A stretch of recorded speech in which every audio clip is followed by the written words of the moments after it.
Yvette M. Béatrice C. Dimitri T. Baram R. Raïma N.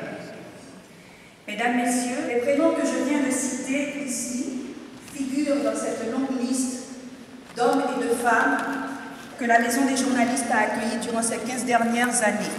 Ils sont plus de 370 venus de 60 pays différents.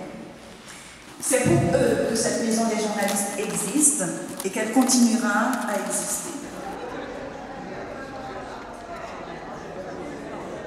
Il me semble important de soutenir, dans un pays comme la France où les journalistes peuvent exercer leur métier dans des conditions normales, d'être un des endroits phares, un refuge dans lequel des journalistes du monde entier peuvent échapper à ce qui leur est infligé dans leur pays et surtout se reconstruire et, dans le meilleur des cas, continuer à exercer leur métier. La Maison des journalistes, depuis quand même pas mal de temps, à chaque fois que je prends mon téléphone, je dis « bon, on a un dessinateur, il est embêté ». Il y a une bienveillance de la part de Darline, bienveillance de la part de la Maison des journalistes pour nous dire « écoutez, de toute façon, on se débrouillera ».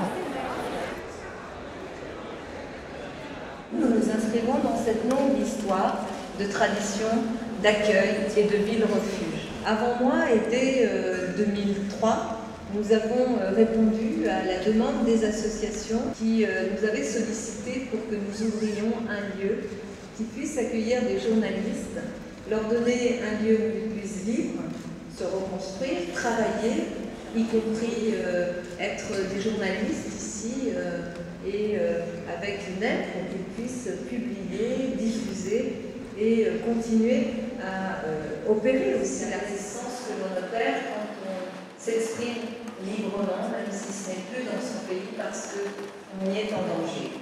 Aujourd'hui, il va y avoir ici 26 nouveaux journalistes, ceux qui ont été accueillis dans cette année 2016, qui vont aussi se voir remettre une carte de citoyen de Paris.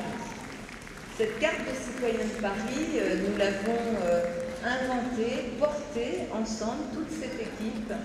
Et c'est une carte qui a vraiment une vocation d'inclusion.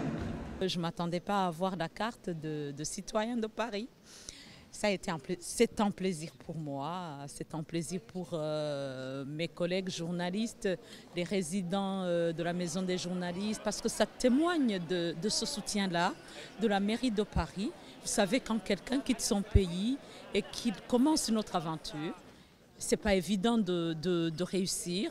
Mais là, avec le soutien des autorités françaises, là, on a envie de continuer à exercer, de promouvoir la liberté de la presse, la liberté d'expression, parce qu'on se dit, nous avons du soutien. Alors, je suis incroyablement touché et surpris par l'immense honneur qui m'est fait de présider ce comité des ambassadeurs pour la Maison des journalistes. Je formule le souhait d'être à la hauteur de la mission. Je suis un citoyen devant vous, journaliste, mais un citoyen qui consulte beaucoup la presse. C'est fondamental le travail que vous faites, particulièrement dans cette époque qui a été décrite longuement ce soir, une époque qui devient de plus en plus dangereuse et terrifiante et pour laquelle votre travail est de plus en plus indispensable. Les organes de presse sont en difficulté, il faut les soutenir, ça c'est notre mission de citoyens.